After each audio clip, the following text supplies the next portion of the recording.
আমারও মনের মাঝে পেয়েছি যে বেদনা,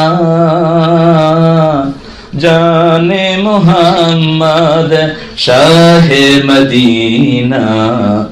আমারও মনের মাঝে, আমার মনের মাঝে যে বেদনাটা কি বিশ্বনবী জানেন? কথা বলেন, কে জানেন?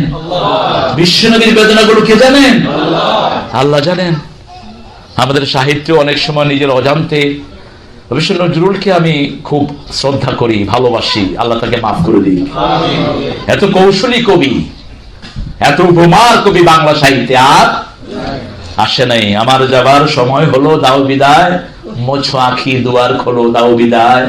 ফোটে যে ফুল আধারো রাতে, ঝরে ধুলায় ঘর বেলাতে, আমায় তারা ডাকে সাথে আয় রে আয়। সজল করুন নয়ন তোলো, দাও বিদায়।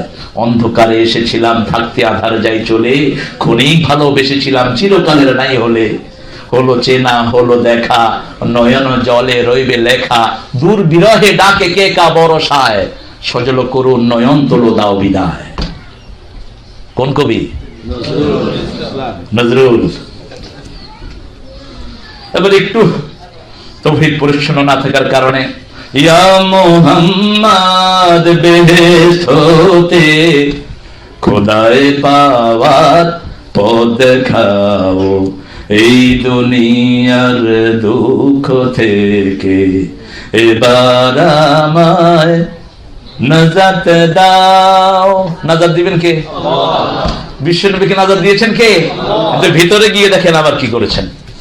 আল্লাহ ছাড়া ত্রিভুবনে শান্তি পাওয়া যায় না মনে, কোথায় পাবো সে আবে হায়াত, ইয়া নবীজি রাহবাতা, এই দুনিয়ার দুঃখ থেকে এবার আমায় নাজাত দাও। শুধু আল্লাহ বসায় দিলে কিন্তু আর কোনো ঠেলাঠেলি থাকে না। নজরুল খুব কৌশলী কবি, খুব জিনিয়াস। তুমি সুন্দর তাই চেয়ে থাকি, সে কি মোর অপরাধ, চাঁদের হেরিয়া কাঁদে চকরনি, কিছু তো বলে না চাঁদ। দেখেন কোন দিক থেকে কোন দিকে নিচ্ছে। আপনি কেউ সুন্দর, তাকে দেখে থাকলে তো অপরাধ হবে। আরেক বেটার বউ সুন্দর, তাকালে তো হেকিলেই বলবে আপনাকে, তুই আমার বোন দিকে তাকাস কেন, ঠিক কিনা? কিন্তু কথা কোন দিকে ঘুরেছে দেখেন। চাঁদের হেরিয়া কাঁদে চকরনি, কিছু তো বলে না চাঁদ, সে কি মোর অপরাধ। চাঁদ চকরনি দুইটি নিষ্পাপ, ওখানে তো আর গুনার কোনো কারবার নাই। নজরুল, আল্লাহ তাকে মাফ করে দিক।